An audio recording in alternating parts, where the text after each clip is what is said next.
চলো চলো, সব মাল চলে এসছে। হ্যাঁ মোহনলাল বাবু, মাল এসে গেছে। নিয়ে আসুন ভিতরে। হ্যাঁ চলুন। আমি দরজাটা খুলছি।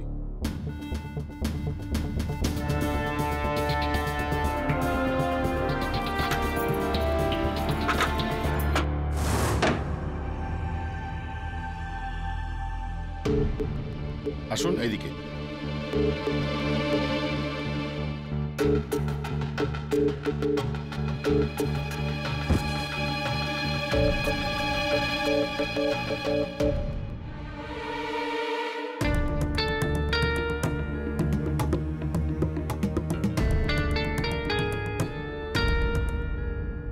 হ্যাঁ বলছি, সেট এই টাকাটা পাঠিয়েছে। ঠিক আছে।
বাক্সটা খোলা পড়ে আছে কি করে?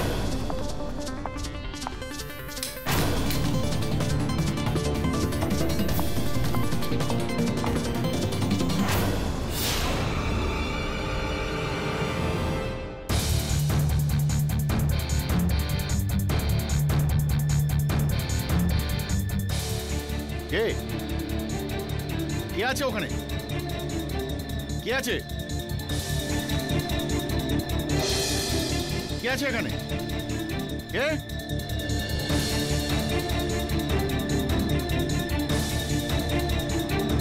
কে আছে এখানে?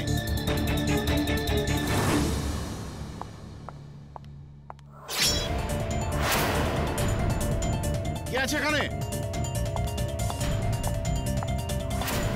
কে আছে এখানে?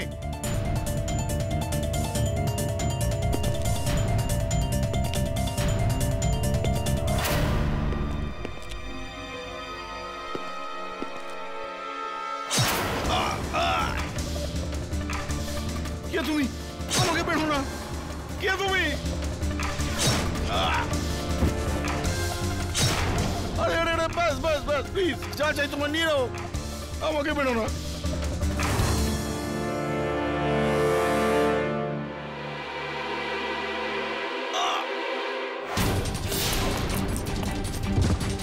বিজু ধর ওকে। হ্যাঁ। এক ওর হাতে ছুরি, ধর ওকে। এই দাঁড়া দাঁড়া, কোথায় পালাচ্ছিস? দাঁড়া। বিজু ধরে রাখ ওকে। হ্যাঁ। ও কিছু করেছে হয়তো, আর আমি ভিতরটা দেখে আসছি। ঠিক আছে গুপ্তবাবু, কি করছিলিস রে ভিতরে? কিছু করিনি। হ্যাঁ মোহনবাবু, মোহনবাবু, মোহনবাবু, গণেশ, মোহনবাবুর খুন হয়ে গেছে বিরজু।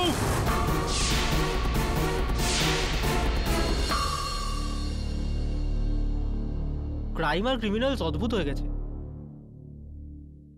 চোরেদের এক বড় মাথা ধরা পড়েছে, 4টে চুরির কেস সলভ হয়ে গেছে। বাক্স চোরকে হাতে নাতে ধরার পরেই গুদাম মালিককে হত্যা করেছে।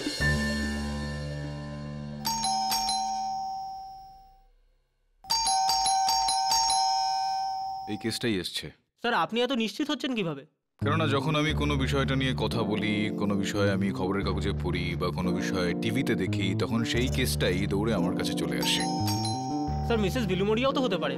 যেভাবে বেলটা বাজছে, যত জোরে জোরে বেলটা বাজছে, তাতে এটা স্পষ্ট হচ্ছে যে যিনি বেলটা বাজাচ্ছেন তিনি কোনো সমস্যায় আছেন, কেস নিয়ে এসেছেন, কোনো আপনজনকে বাঁচানোর জন্য এসেছেন। হয়তো এই ছেলেটার বাবা হবে, যা গিয়ে দেখ।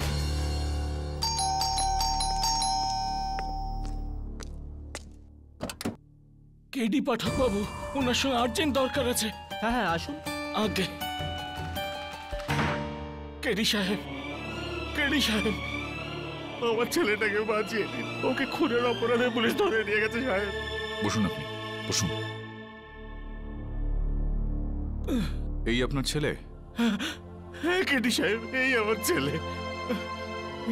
ওর হাইট একটু কম, ছোট মতো, কিন্তু আমি ভগবানের দিব্যি খেয়ে বলছি যে আমার ছেলে খুন করে না কেডি সাহেব। আমার ছেলে খুন করতে পারে না কেডি সাহেব। দেখুন, দুঃখের বিষয় হলো এটা যে প্রত্যেক বাবা মা ভাবেন যে তাদের সন্তান কখনো কোনো খারাপ কাজ করতে পারে না, কিন্তু সন্তানরা হামেশাই দেখা যায় বাবা মাকে কষ্ট দিয়ে ফেলে।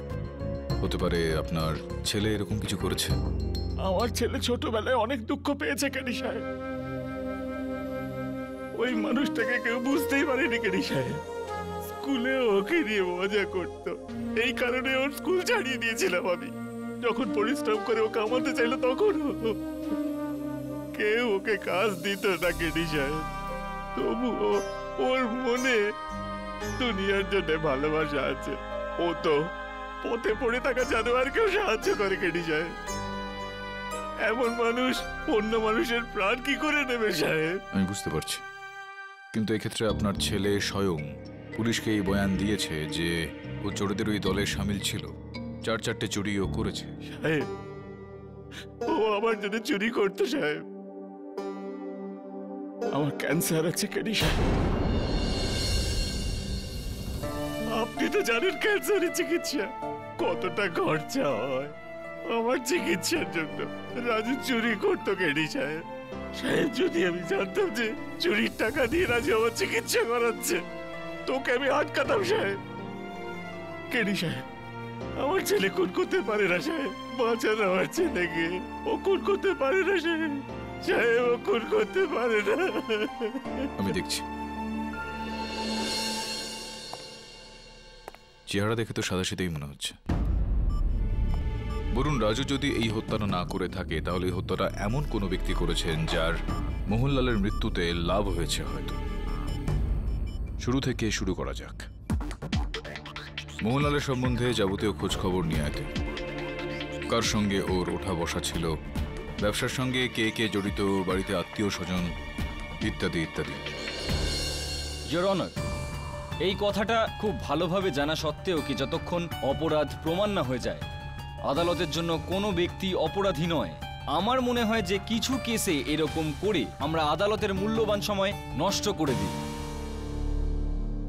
আজ আদালতে যে কেসটা এসছে সেটা কিছুটা এরকমই। এ হলো রাজু। একে দেখতে বাচ্চাদের মতো হলেও এর কাজ এরকম যে একে দেখে বড় থেকে বড় লজ্জা পেয়ে যায়। রাজু একটা চতুর চোর, যে নিজের গোষ্ঠীর সাথে মিলে এই শহরের মধ্যে 4খানা চুরির ঘটনা ঘটিয়েছে। চুরি অবধি তো ঠিকই ছিল, খুব ভালো ছিল, কিন্তু আজ এই মহাশয় এখানে খুনি হিসেবে দাঁড়িয়ে রয়েছেন। ইয়েস ইওর অনার, খুন করে পালাতে যাওয়া রাজুকে হাতে নাতে ধরা হয়েছিল।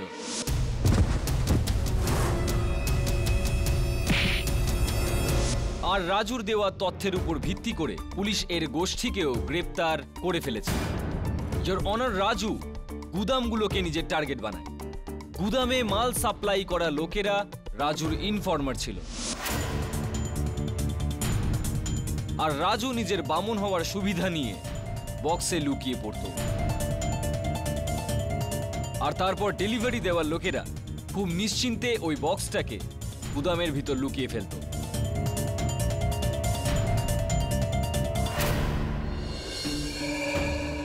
মাঝরাতে রাজু বক্স থেকে বেরোতো আর নিশ্চিন্তে চুরি করত।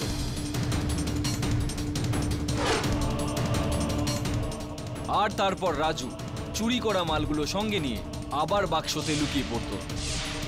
আর তার পরের দিন রাজুর সঙ্গীরা ওই বক্সটাকে ফেরত নিয়ে যেত।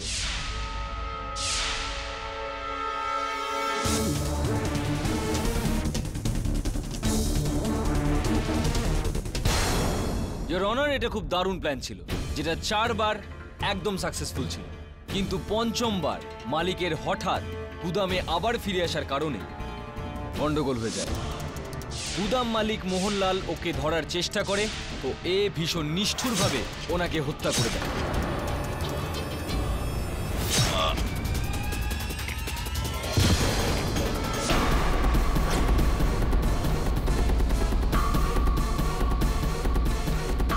ইওর অনার, এটা খুবই সোজা এবং সিম্পল একটা কেস, তাই সময় নষ্ট না করে আমি আদালতের কাছে এটা অনুরোধ করব যে রাজুকে যত দ্রুত সম্ভব কঠিন শাস্তি দেওয়া হোক। দেখা যাক ডিফেন্স লয়ারের কাছে কি প্রমাণ আছে। ইওর অনার, আমি মেনে নিচ্ছি যে আমার মক্কেল রাজু কাজকর্মের দিক থেকে একজন চোর, কিন্তু এই মামলাটা চুরি সংক্রান্ত নয়, হত্যা। আর আমি আদালতকে এই বিশ্বাসটা দিচ্ছি যে আমার মক্কেল রাজু একজন হত্যাকারী নয়। মোহনলালকে হত্যা ও নয়, অন্য কেউ করেছে।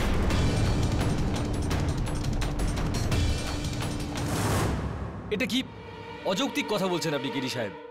ইওর অনার, ওই গুদামে ভিতরে বাইরে যাওয়া আসার জন্য একটাই রাস্তা আছে, আর মোহনলাল তালা খুলে ভিতরে আসে। আর নিজে রাজু এটা স্বীকার করেছে যে ও চুরি করার জন্য ভিতরে গিয়েছিল আর বাইরে পালানোর সময় ধরা পড়ে। পরে যখন লোকেরা ভিতরে পৌঁছায় তখন মোহনলাল মৃত পড়েছিল। কোনো তৃতীয় ব্যক্তির ওখানে থাকার প্রশ্নই ওঠে না ইওর অনার। এই সমস্ত ঘটনা প্রমাণ করে যে খুনটা শুধু এবং শুধুমাত্র রাজু করেছে। যাই হোক কেডি সাহেব, এটা প্রমাণ করার জন্য যে আপনার মক্কেল খুনটা করতে পারে, আমি কাঠগড়ায় ডায়নাকে ডাকার অনুমতি চাইব ইওর অনার। অনুমতি দিলাম। ডায়না, তুমি রাজুকে কিভাবে চেনো? স্যার, রাজু আর আমরা দুজন একসাথেই সার্কাসে কাজ করতাম। ও, খুব ভালো, খুব ভালো। তার মানে রাজু সার্কাসে জোকারের কাজ করত। রাজু সার্কাসে জোকার হওয়ার সাথে সাথে মৃত্যুর বৃত্তে ছুরিও চালাতো। ও মাই গড, মরণকূপ কিন্তু ভয়ানক খেলা বেশ। কিন্তু রাজু ছুরি চালাতে নিপুণ ছিল।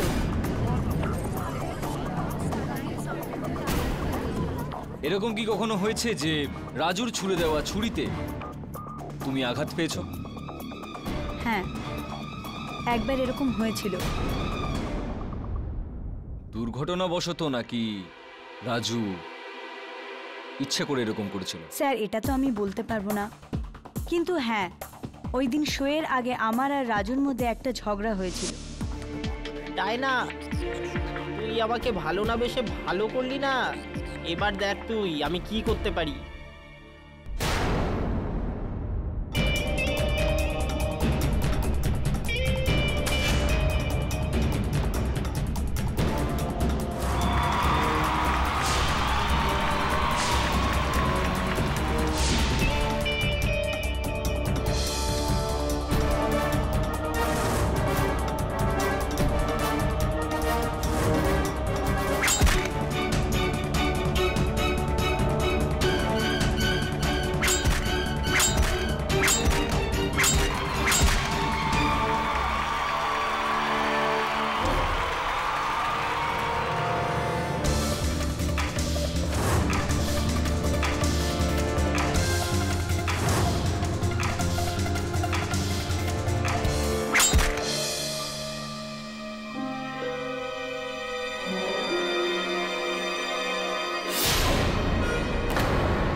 জজ সাহেব, হ্যাঁ, আমাদের সেদিন ঝগড়া নিশ্চয়ই হয়েছিল, কিন্তু জজ সাহেব এর মানে এটা নয় যে আমি জেনে বুঝে ডায়নাকে আঘাত করেছি, বরং ডায়না ভুল করে আঘাত পেয়েছিল জজ সাহেব, আমি জেনে বুঝে এরকম করিনি। রাজু মিথ্যে বলছে জজ সাহেব, ওরকমটা ও জেনে বুঝে করেছিল।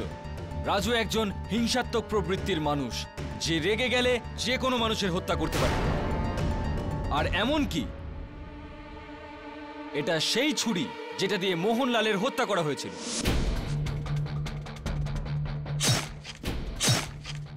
আর নিজের খেলা দেখানোর জন্য রাজু ঠিক এরকমই ছুরি ব্যবহার করত। ইওর অনার, আমি অভিযোগ পক্ষের মহোদয়কে এটা মনে করিয়ে দিতে চাইবো যে এই ছুরিতে আমার মক্কেল রাজুর আঙ্গুলের ছাপ উপস্থিত নেই। এডি মহোদয়, আপনার এটা খুব ভালো করে স্মরণ করা উচিত যে রাজু ওই রাতে দস্তানা পড়েছিল, সেজন্য আঙুলের ছাপের কোনো প্রশ্নই ওঠে না। না, তাহলে আপনি কিসের উপর ভিত্তি করে এটা বলছেন যে এই ছুরিটা আমার মক্কেল রাজুর? এরকম তো অনেক ছুরি রয়েছে পৃথিবীতে। ইওর অনার, এখানে একটা প্রশ্ন দাঁড়িয়ে যাচ্ছে, সেটার উত্তর আমি জেনে নিতে চাইবো ডায়না দেবীকে কিছু প্রশ্ন করে। বসুন আপনি। তো ডায়না দেবী, এই যে ঘটনাটা আপনার সঙ্গে ঘটলো, তার আগে কি এরকম কোনো ঘটনা আপনার সঙ্গে ঘটেছিল যেখানে রাজু আপনার ওপর ক্ষতিকারক কোনো প্রয়াস করেছিল, ক্ষতি করার জন্য হয়েছিল এরকম কিছু? ওই ঘটনার পর আমি খুবই ভেঙে পড়েছিলাম, আর তারপর আমি রাজুর সাথে সব সম্পর্ক ভেঙে দিয়েছিলাম। ইওর অনার, শুধুমাত্র একটা ঘটনার উপর ভিত্তি করে কোনো মানুষের প্রবৃত্তিকে হিংসাত্মক বলে ঘোষণা করে দেওয়া, এটা কি ঠিক? যাই হোক, প্রাপ্ত তথ্যাবলী থেকে এটা জানা গেছে ইওর অনার যে আরও একজন ব্যক্তি রয়েছে যার কাছে যথেষ্ট কারণ রয়েছে মোহনলাল বাবুকে হত্যা করার। মোহনলাল বাবুর বাড়ির পাশে একজন চাবিওয়ালার দোকান রয়েছে, ওই চাবিওয়ালার নাম হলো সাদ্দাফ। আমি সাদ্দাফকে কাঠগড়ায় ডাকার জন্য অনুমতি চাইছি। সাদ্দাফ, মোহনলাল বাবুর গুদামের পাশে চাবি বানানোর দোকান রয়েছে আপনার। তো যদি আমি আপনার বানানো একটা চাবি দেখাই, তো আপনি মহামান্য বিচারককে কি ওই চাবির ব্যাপারে কিছু বলতে পারবেন? সাহেব, দিনে এতগুলো চাবি বানাই, সবগুলো আমার পক্ষে মনে রাখা মুশকিল। এই চাবিটাকে দেখুন, ভাবুন যদি আপনার কিছু মনে পড়ে যায় তো। সাহেব, 7 দিন আগে আমি এরকম ডুপ্লিকেট চাবি বানিয়েছিলাম। এরকমই একটা চাবি আপনি বানিয়েছিলেন 7 দিন আগে? আচ্ছা, আর কিছু মনে আছে আপনার? সাহেব, আমি এই চাবিটার সাথে একটা ছোট চাবিও বানিয়েছিলাম। এই চাবিটার সঙ্গে আপনি আরো একটা ছোট চাবিও বানিয়েছিলেন। আর এই দুটো চাবি আপনার কাছে কে বানাতে এসেছিলেন, আপনি তাকে চিনতে পারবেন? ওই ব্যক্তিকে এই সময় আদালতে উপস্থিত রয়েছেন, দেখুন একটু।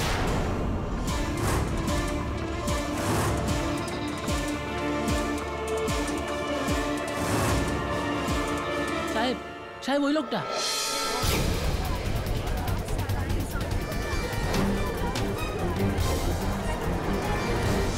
তো প্রকাশবাবু, মহামান্য আদালতকে একবার বলুন যে মোহনলাল বাবুর সঙ্গে কি সম্পর্ক ছিল আপনার? ও আমার বড় দাদা ছিল। নিজের নয়, সৎ। তাতে কি যায় আসে? হ্যাঁ, এসে যায়, অনেক কিছুই এখানে এসে যায় এবং গিয়েওছে। এই যে মোহনলাল বাবুর সঙ্গে আপনার একটা মনোমালিন্য চলছিল, কি কারণে সেটা বলুন মহামান্য বিচারককে। প্রকাশবাবু বলুন। আমি গুদামে আমার সম্পত্তি বিক্রি করতে চেয়েছিলাম, আর মোহন আমাকে এমন করতে দিচ্ছিল না। জজ সাহেব, এই গুদামটা আমার বাবা বানিয়েছিল। তাহলে বলুন, গুদামে আমার অধিকার আছে না নেই? আপনার অধিকার রয়েছে এবং আপনি সেই অধিকার পাওয়ার জন্য আপনি আইনের সহায়তা কেন চাইলেন না? কেননা পেপারস মোহনের কাছে ছিল। আচ্ছা আচ্ছা আচ্ছা আচ্ছা আচ্ছা। তো কাগজপত্র পাওয়ার জন্য আপনি ওই গুদামের নকল চাবি বানিয়েছেন, আর তারপর ওই চাবি ব্যবহার করে আপনি ওই রাতে গুদামে প্রবেশ করলেন ওই সমস্ত কাগজপত্র পাওয়ার জন্য আর সৎ ভাইয়ের সঙ্গে বদলা নেওয়ার জন্য।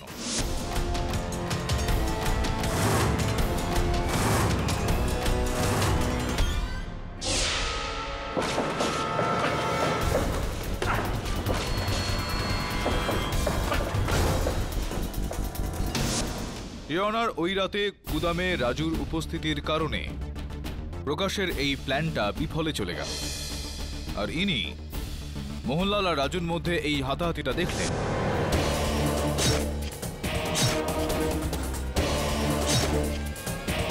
আর যখনই রাজু মোহনলালকে আঘাত দিয়ে ওই গুদাম থেকে বেরিয়ে যাচ্ছিল, ইনি নিচে গেলেন মোহনলালের কাছে আর ইনি প্রকাশ, তুই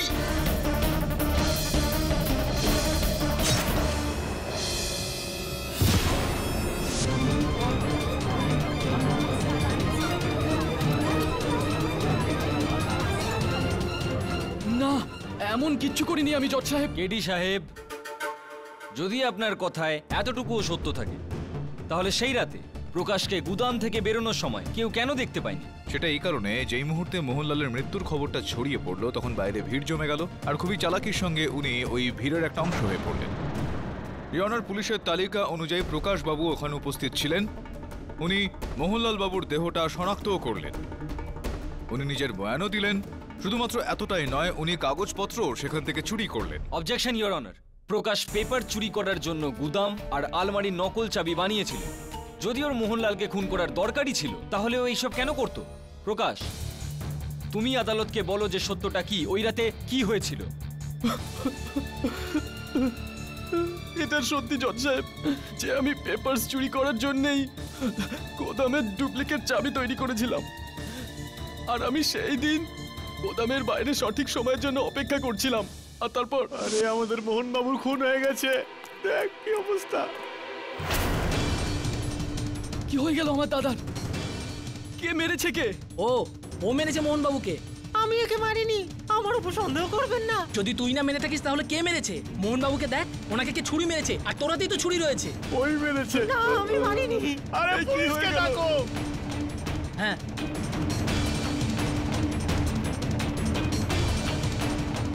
আরে ফোন কর পুলিশকে। আরে তাড়াতাড়ি যা, আরে কেউ যা না।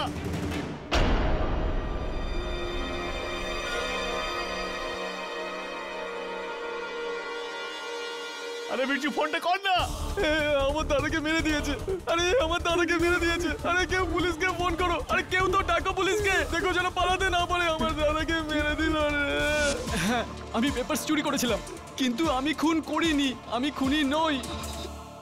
ইয়নার, বাস্তবিকভাবে প্রকাশবাবু ওই রাতে গুদামে বাইরে থেকে ভেতরে নয়, ভেতর থেকে বাইরে এসেছিলেন। ওই ঘটনার সময় উনি গুদামের ভেতরেই উপস্থিত ছিলেন। না জজ সাহেব, এটা মিথ্যে, মিথ্যে। আমি সেই সময় গুদামের বাইরে ছিলাম, আর আমি আমার দাদাকে হত্যা করিনি, আমার দাদাকে হত্যা। আমি কেডি রাজুকে বাঁচানোর জন্য সব দোষ আমার উপর চাপাচ্ছে। ইওর অনার, আমি কেডি সাহেবকে বোঝানোর জন্য আমি মহেশ গুপ্ত বাবুকে গুদামের ঠিক পাশে যার বাসনের দোকান রয়েছে, ওনাকে কাঠগড়ায় ডাকার অনুমতি চাইছি। অনুমতি দিলাম। গুপ্তবাবু, আপনি সর্বপ্রথম ব্যক্তি যিনি সেই রাতে রাজুকে গুদাম থেকে বেরিয়ে পালাতে দেখেছিলেন। মোহনলালের মৃত শরীরটাকেও আপনি সবার প্রথমে দেখেছিলেন।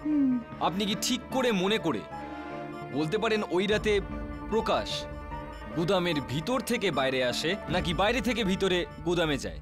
ও হয়তো বাইরে থেকে এসেছিল, গুদামের ভেতরে তো আমরা আগে যাই, আর সেই সময় ভেতরে কেউ ছিল না সাহেব। হ্যাঁ, হতে পারে এটা যে যেই সময় আপনি প্রবেশ করলেন ওই গুদামে, প্রকাশবাবু আগে থেকেই সেখানে উপস্থিত ছিলেন, লুকিয়েছিলেন তিনি ওখানে, আপনি দেখতে পারেননি। হতে পারে এটা। না সাহেব, গুদামের ভেতরে তখন কেউ ছিল না। না না, এটা আপনি এতটা বিশ্বাসের সঙ্গে কিভাবে বলতে পারেন? সাহেব, ওই রাতে যখন আমি ভেতরে পৌঁছালাম তখন মোহনবাবু,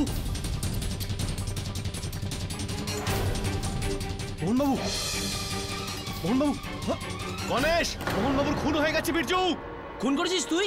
চল চল। খুন হয়ে গেছে। মোহনবাবুকে মেরে দিয়েছে, এই মেরেছে। না না, আমি খুন করিনি। বেটা, তুই যদি না করিস তাহলে কে করেছে? না, আমি করিনি। গুপ্তবাবু, পুলিশকে ডাকুন, পুলিশকে ডাকুন এক্ষুনি। ধর কে, ধর। দাঁড়া, আমরা থেকে পালাতে পারবি না তুই।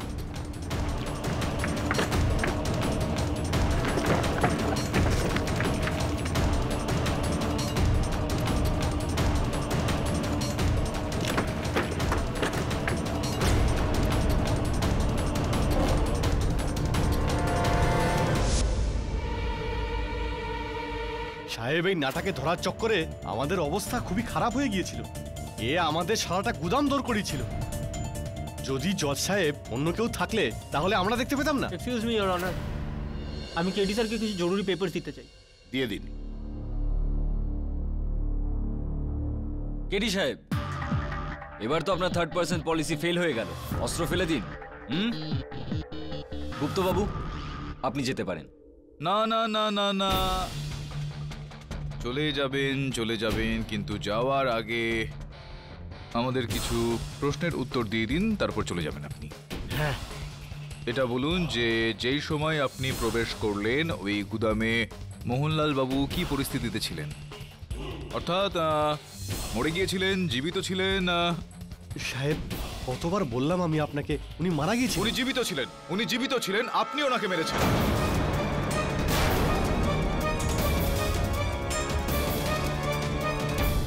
Objection your honour. এডি সাহেব, গুপ্তবাবু কেন মারবে মোহনলালকে? গুপ্তবাবুর কাছে মোহনলালকে মারার কারণটা কি ছিল? সঠিক প্রশ্ন ভরদ্বাজ বাবু। এই যে দলিলটা আমার হাতে রয়েছে, এটাই গুপ্তবাবুকে পোক্ত একটা উদ্দেশ্য দেয় মোহনলাল বাবুকে হত্যা করার।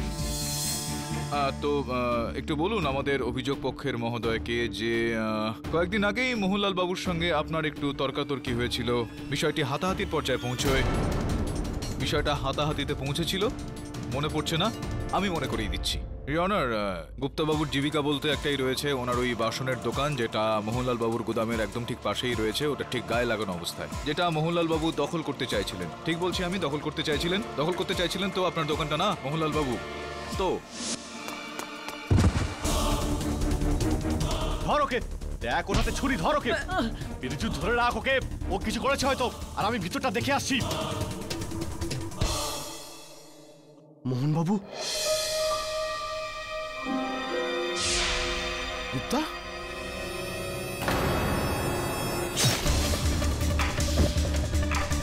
খুন খুন, বিরজু মোহন বাবুর খুন হয়ে গেছে।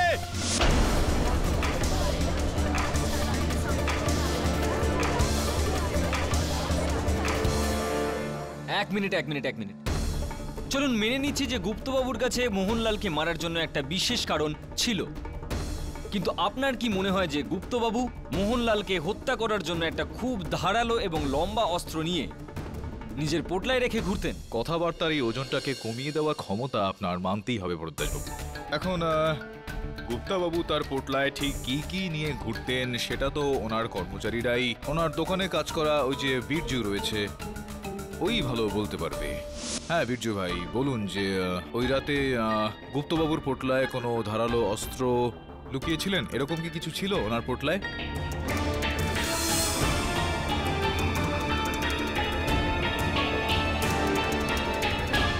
ওনার পোটলায় কিছু ছিল? আগে ওনার পোটলাতে। আমাকে ছেড়ে দিন জজ সাহেব, আমি কিছুই করিনি, আমি খুব গরিব মানুষ। কি ছিল ওনার পোটলায়? হ্যাঁ, ওনার কাছে ছুরি ছিল।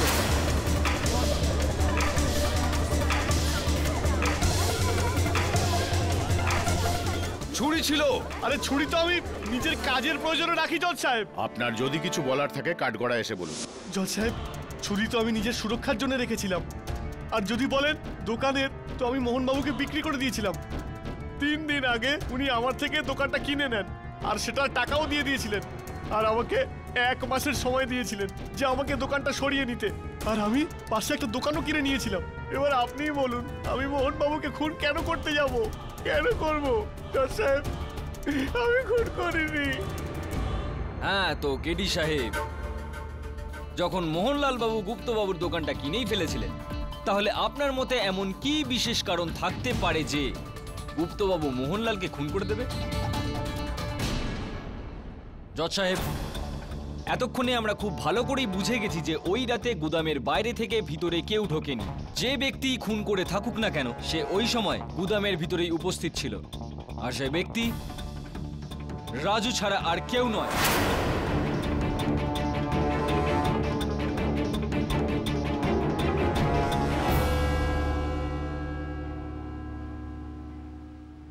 আজ আমরা কোনো রকম সিদ্ধান্তে পৌঁছতে পারিনি, কিন্তু আমি আশা করব যে পরের শুনানিতেই দুপক্ষই নিজেদের সব রকম কাগজপত্রের সাথে অকাট্য প্রমাণ পেশ করবেন।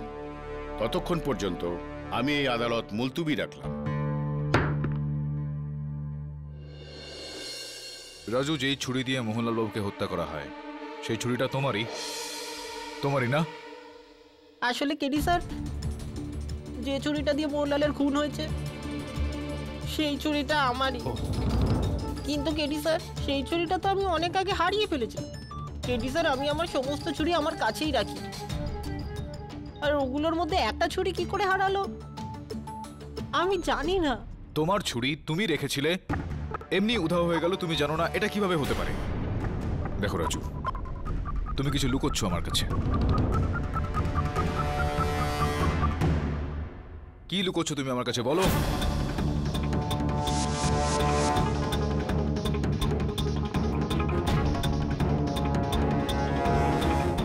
স্যার, যদি রাজু খুন না করে থাকে তাহলে কে করেছে? আর রাজুর ছুরি ওই খুনির কাছে পৌঁছলো কি করে?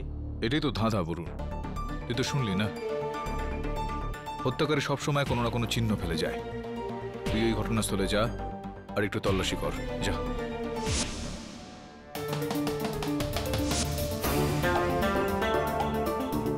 বরুণ, একটু আগে যা।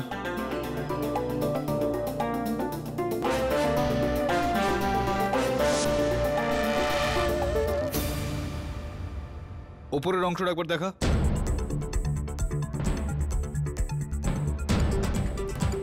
অরুণ, মোহনলালের মৃতদেহটা ঠিক যেখানে পাওয়া গিয়েছিল সেই জায়গাটা তোর থেকে কতটা দূরত্বে? স্যার, মোটামুটি 6 ফুট।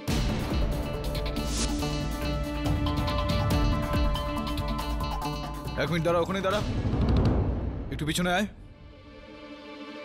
ওখানে নিচে দেখ, মাটিতে কি চকচক করছে? স্যার, সূর্যের আলো।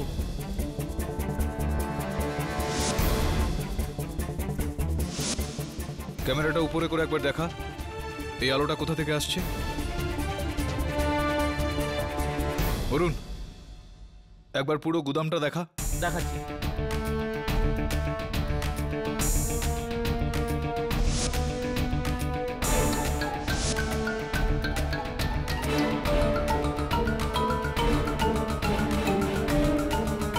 দাঁড়া, ওই যে চেনটা ওখানে ঝুলছে, ওখানে জুম কর।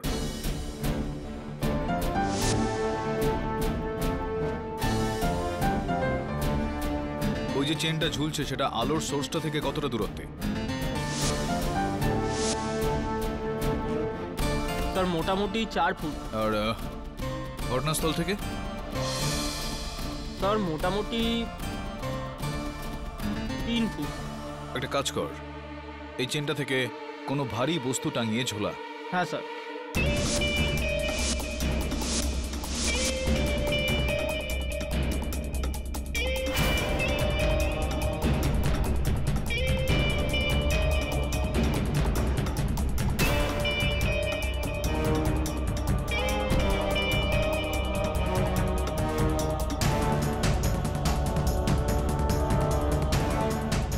আরো জোরে।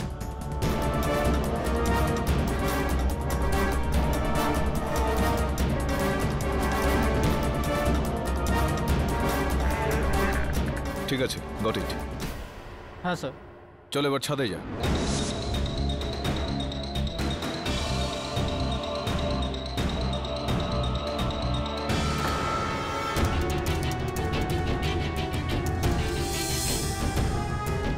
ও মাই গড।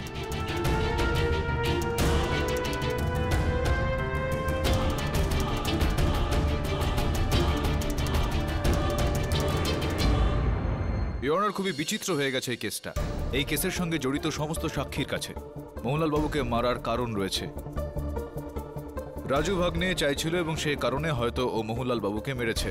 প্রকাশ গুদামের অংশ পেতে চাইছিল, আর গুপ্তবাবু তার নিজের দোকানটা বাঁচাতে চাইছিলেন। ওই ছুরিটার ওপর কারো আঙুলের ছাপ পাওয়া যায়নি। হতে পারে এই তিনজনের মধ্যে কেউই সেটার ব্যবহার করেছিল। পুরোপুরিভাবে সম্ভব এটা, ইওর অনার।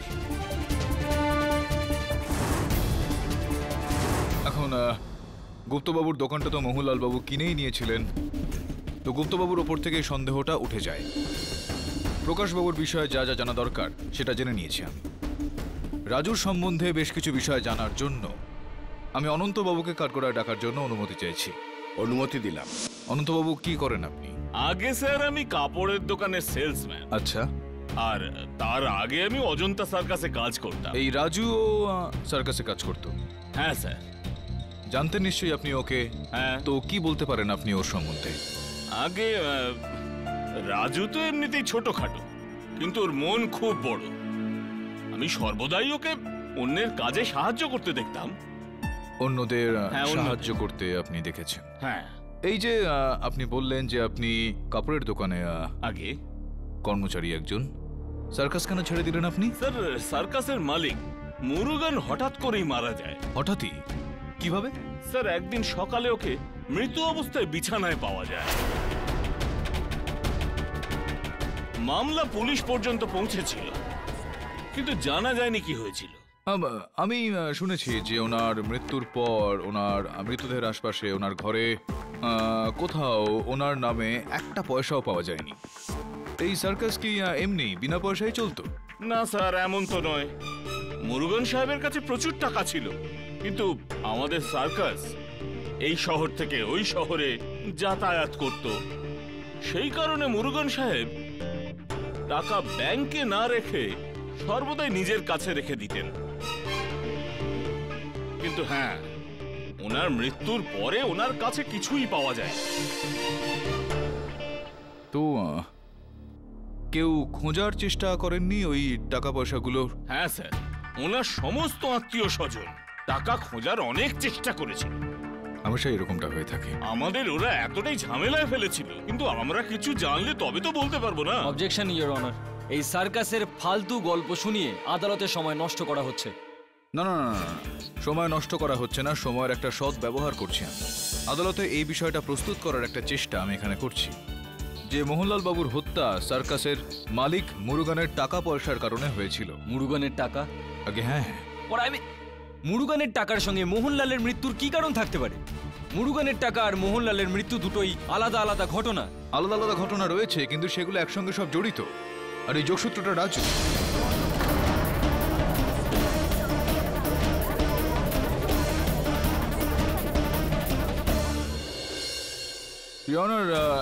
শুনতে হয়তো এটা একটু বিচিত্র লাগবে, কিন্তু হত্যাকারী যে রয়েছে সে মোহনলাল বাবুকে হত্যা করতে চাইছিল না।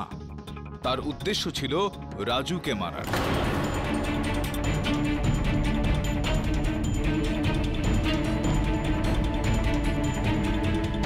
কেডি সাহেব, আপনি বলতে চান যে রাজুর কাছে মুরুগানের টাকা পয়সা ছিল, আর কেউ মুরুগানের টাকাটা নেওয়ার জন্য রাজুর পেছন পেছন গুদাম অব্দি আসে। মানে হলো এই, রাজু মুরুগানের টাকাটা সঙ্গে নিয়ে চুরি করতে যেত। না না না না না না না, এরকমটা নয়। ইওনার বিষয়টা অনেকটা এরকম।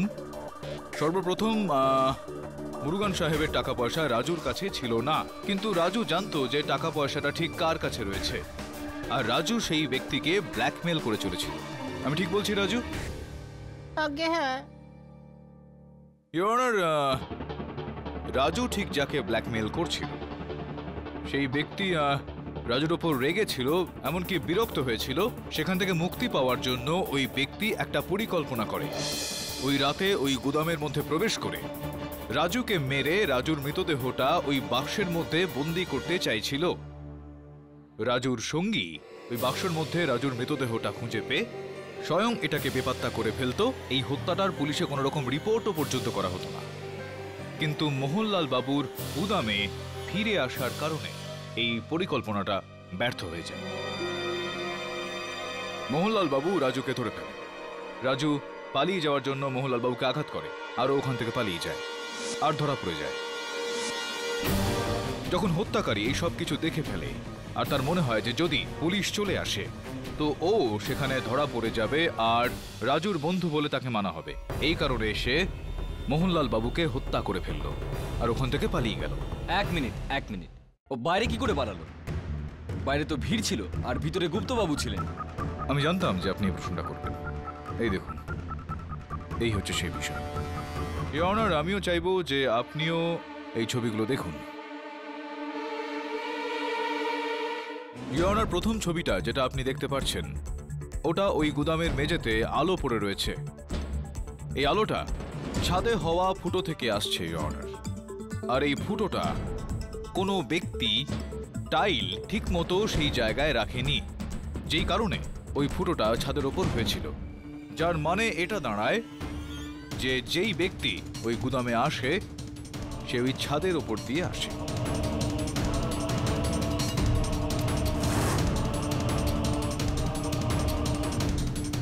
ইওর অনার, আদালতের সময় নষ্ট না করে, অপচয় না করে আমি ডায়না দেবীকে কাঠগড়ায় ডাকার জন্য অনুমতি চাইছি। অনুমতি দিলাম। ডায়না দেবী, কত নম্বরের জুতো পরেন আপনি? 7। 7? 7? ওই সার্কাসে কি করতেন আপনি? স্যার, আমি একজন ট্রাপিজ আর্টিস্ট। ট্রাপিজ আর্টিস্ট যদি বাংলা ভাষায় বুঝিয়ে বলা হয় তো সেই সমস্ত মানুষ যারা দড়ির সহায়তা নিয়ে, সাহায্য নিয়ে ছাদের এক কোণা থেকে অন্য কোণায় চলে যায়, খেলা দেখিয়ে থাকেন, ঝাঁপ দিয়ে দেন মাটিতে। হ্যাঁ। দড়ির জায়গায় যদি চেনও থাকে তবুও তাদের জন্য এই কাজটা খুবই সহজ হয়, সরলভাবেই করতে পারে। ইওনার একটা শেষ ছবি আমার কাছে রয়েছে যেটা আমি আদালতের সামনে দেখাতে চাইব। ফরেনসিক বিশেষজ্ঞরা যখন পরীক্ষা করলেন তারা জানতে পারলেন যে এটা রক্তাক্ত অবস্থায় জুতোর ছাপটা 7 নম্বরের কোনো জুতোর। আর বিশেষ বলার বিষয় হলো যে এই জুতোটা কোনো মহিলা পরেছিলেন সেদিন।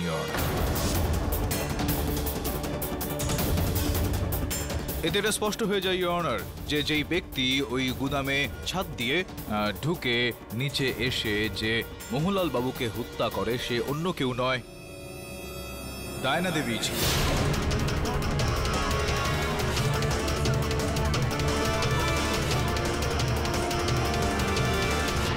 কিছু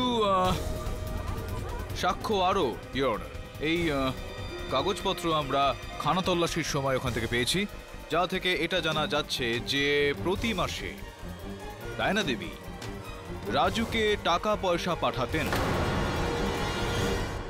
আর এই হলো ওনার ফোনের কল লিস্ট ইওর অনার, যে নাম্বার ওখানে চিহ্নিত করা হয়েছে কোনো পি রাজুকে, যাকে ইনি লাগাতার ফোন করতেন পি রাজুকে।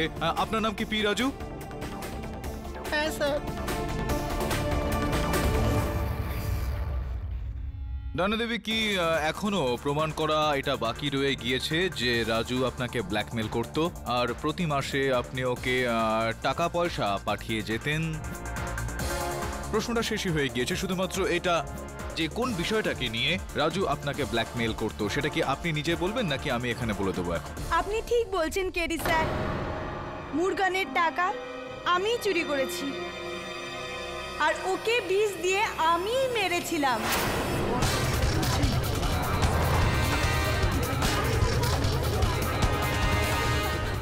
কিন্তু এই সমস্ত কথা রাজু জানতে পেরেছিল আর ও আমাকে ব্ল্যাকমেল করা শুরু করে দিয়েছিল। রাজু আমাকে অতিষ্ঠ করে তুলেছিল, তাই আমি ওকে মেরে ফেলতে চেয়েছিলাম। কারণ আমি ওই ভয়ের থেকে পালাতে চেয়েছিলাম যে প্রত্যেক মাসে আমার দরজায় এসে দাঁড়িয়ে পড়তো, আমার থেকে টাকা চাইতো, আমায় ব্ল্যাকমেল করতো। এই জন্য আমি রাজুকে মারতে চেয়েছিলাম।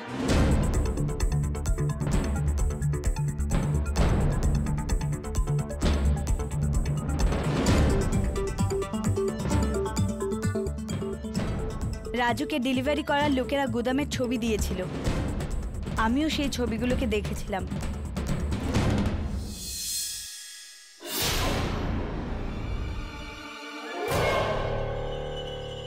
আর আমি রাজুকেও সেই ছুরি দিয়েই মারতে চেয়েছিলাম যে ছুরি দিয়েও আমায় আঘাত করেছিল।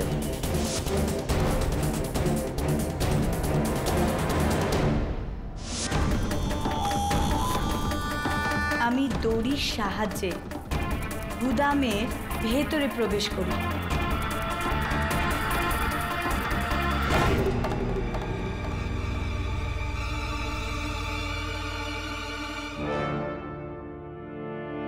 আর সেখানে গিয়ে রাজুর বাইরে বেরোনোর অপেক্ষা করতে থাকি।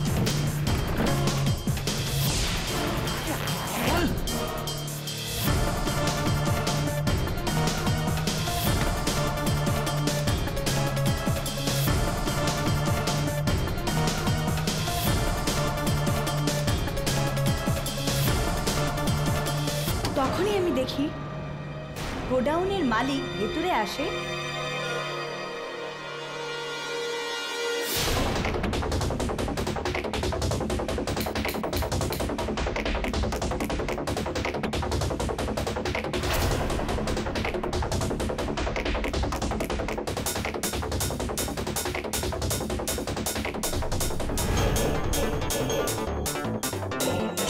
আর রাজু ওকে আহত করে দেয়।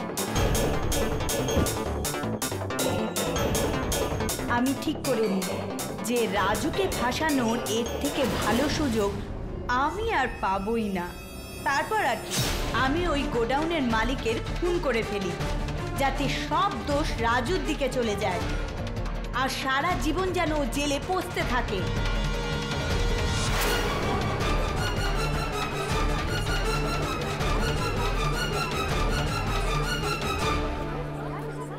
Order, silence in the court, please. Your honour, Raju Diana দেবীকে এই কারণে ব্ল্যাকমেল করে যাচ্ছিল কারণ ওর বাবা ক্যান্সারের সঙ্গে লড়াই চালিয়ে যাচ্ছে। ওর চুরি করার পেছনেও এই কারণটাই ছিল ইওর অনার। ইওর অনার, আমি এই আদালতে সব রকম ভাবে প্রমাণ করে ফেলেছি যে মোহনলাল বাবুকে হত্যা আমার মক্কেল রাজু নয়, ডায়না করেছে। রাজু নির্দোষ ইওর অনার। সব রকম সাক্ষ্য এবং প্রমাণাদি বিচার করে এই আদালত রাজুকে মোহনলালের হত্যাকাণ্ডের অভিযোগ থেকে মুক্তি দিচ্ছে, কিন্তু 4টে চুরি এবং মুরুগানকে হত্যা ষড়যন্ত্র করার জন্য 7 বছরের কয়েদবাসের আদেশ দিচ্ছে। আর ডায়নাকে 2 জন ব্যক্তিকে হত্যা করার সাথে রাজুকেও হত্যা করার ষড়যন্ত্রে যাবজ্জীবন কারাদণ্ডের আদেশ দিচ্ছে। The case is closed. ভরদ্বাজবাবু, ছোট্ট একটা বিষয় ছিল, আপনি বুঝে উঠতে পারলেন না। পরের বার নিশ্চয়ই।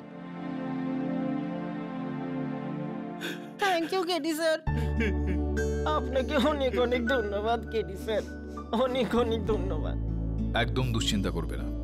আমার বন্ধু বান্ধবের সঙ্গে কথা বলে আমি তোমার বাবার চিকিৎসার সম্পূর্ণ বন্দোবস্ত করে দিয়েছি। শাস্তিটা কাটিয়ে আসবে তো বাবাকে একদম স্বাস্থ্যকর দেখতে পাবে। যাও।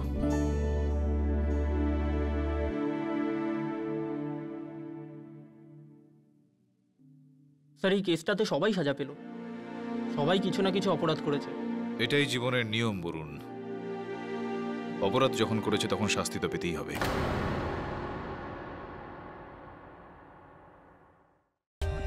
For more updates, subscribe to our channel, click the show links and enjoy watching the videos.